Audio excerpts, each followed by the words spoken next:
And welcome back to Sports Zone. This is our NBA segment, Throwing It Up. I'm joined by Dan and Isaac. So we'll start off by talking about the big news of the day, which is Jimmy Butler. He demanded a trade, I believe it was a couple weeks ago, and today it came out that he actually yelled at his GM, coaches, and teammates in a practice today. So Dan, what do you make of these recent developments in the Jimmy Butler situation? He's got to go.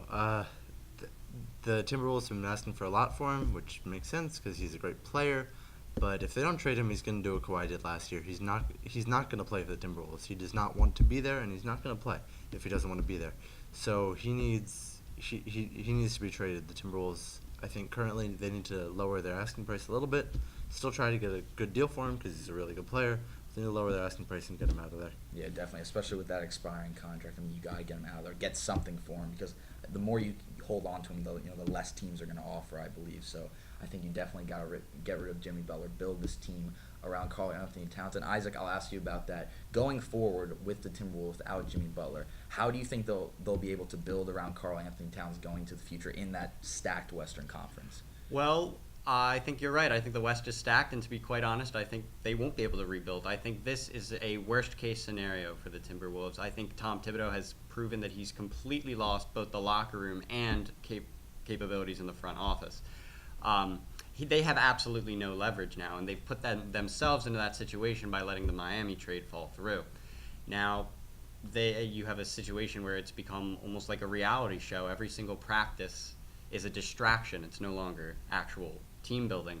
And I think that the Wolves really need to clean house. Obviously, keep your core of Karl Anthony Towns, but Andrew Wiggins has proven to be a non-starter in the league, unfortunately. He had a lot of promise coming in, but he has just not lived up to his draft status or that massive contract they've given him. They need to clear that if they can at this point. It's such a nightmare.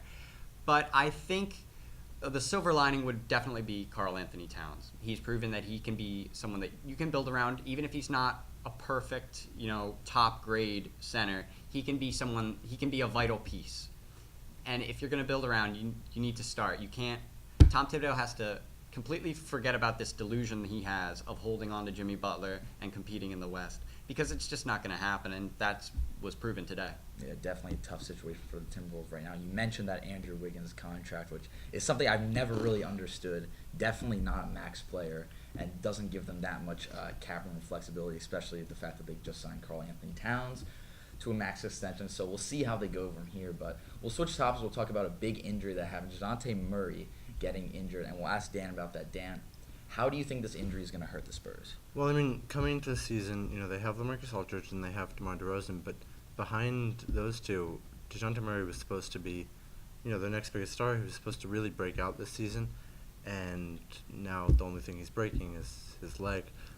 So it's a huge blow to the Spurs. They don't have really someone who can even really come close to playing to DeJounte Murray's level, and it's going to really hurt them. And I think it knocks them from a top 5 team in the West to someone who's just trying to get one of the last spots in the playoffs. Yeah, definitely a tough loss for the Spurs, especially losing Kawhi this summer, all the turmoil that's going on with them. So we'll see how they'll be able to compete again in that stacked Western Conference. And we'll stick in the Western Conference. Preseason plays starting, and one of the biggest storylines this preseason so far has been Luka Doncic, who's been playing unbelievably well for the Dallas Mavericks. So Isaac, I'll ask you about that. Do you believe that Luka Doncic will be able to replicate the success in the regular season?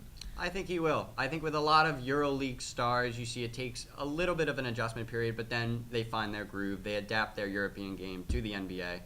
And I think Luka Doncic has proven to be an incredible talent, especially passing the ball. And I think that's what Dallas has really been missing, because they have Dirk. He's old, but he can still not carry the team, but contribute. And that's all you can really ask for a 40-something-year-old power forward from Germany.